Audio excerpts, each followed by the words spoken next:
d'abord, il faut rappeler que la CGT n'a jamais géré seule le CCE.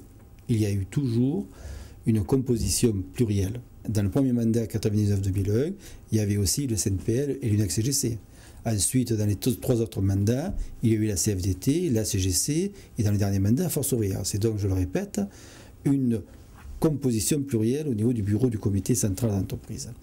Ensuite, les commissaires aux comptes, pendant 6 ans, ont certifié sans réserve les comptes du comité central d'entreprise. Ensuite, le rapport du cabinet Constantin, mandaté par la direction d'Air France, sous la pression du CEOA, audit de gestion et des comptes, n'a relevé ni erreur ni anomalie dans la gestion. Il a souligné la rigueur et le professionnalisme de la gestion du CCE. Et ensuite, c'est écrit noir sur blanc, il a mis en évidence l'intégrité des dirigeants du CCE. Il n'y a toujours aujourd'hui aucune obligation pour un CCE de se soumettre au contrôle des commissaires aux comptes. La CGT a considéré, avec les syndicats qui étaient au bureau du CCE en 1999, qu'il était nécessaire pour une plus grande rigueur, pour une plus grande transparence et pour redonner au CCE une crédibilité de se soumettre à ce contrôle. Nous avons voulu le faire de notre propre initiative et nous regrettons qu'à partir de 2007, la nouvelle équipe n'ait pas voulu le faire. Pendant 2 ans, les comptes n'ont pas été certifiés, ce qui explique un petit peu la pagaille qu'il y a eu aussi dans la gestion du CCE. Parce que les commissaires du compte ont un rôle de contrôle, d'alerte. Et nous sommes très fiers d'avoir été le premier comité central d'entreprise à avoir eu cette initiative.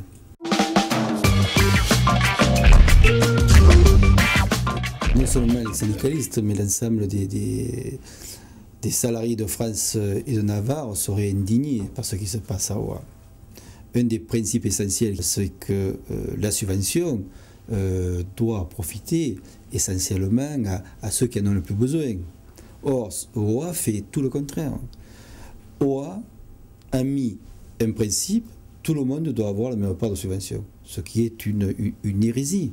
Cela veut dire que l'on ne prend pas en compte les revenus, cela veut dire qu'on ne prend pas en compte le quotient familial. En fait, quelqu'un qui gagne 15 000 € par mois va avoir la même subvention que quelqu'un qui en gagne 2 500 ou 3 000.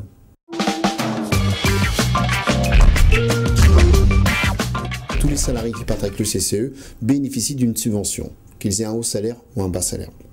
Ils peuvent bénéficier, en plus de la subvention pour tous, d'une subvention pouvant aller jusqu'à 55%. Lorsque l'on étudie les bilans sociaux au niveau de la catégorie des PNC, on s'aperçoit qu'à travers leur salaire, ils bénéficieraient à travers le CCE de beaucoup plus de subventions qu'ils ne l'ont aujourd'hui à travers le CE Ligne.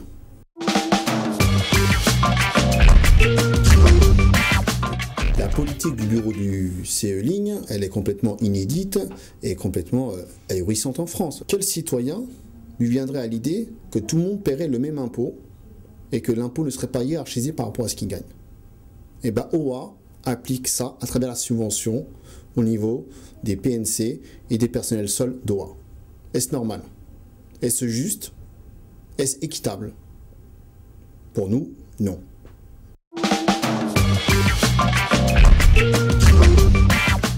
Lors des négociations au niveau de l'intéressement, ils ne demandent pas un intéressement égal, équitable pour tous. Ils le demandent qu'il soit hiérarchisé en fonction du salaire. Donc nous constatons qu'il y a une politique à géométrie variable en fonction de leur propre intérêt.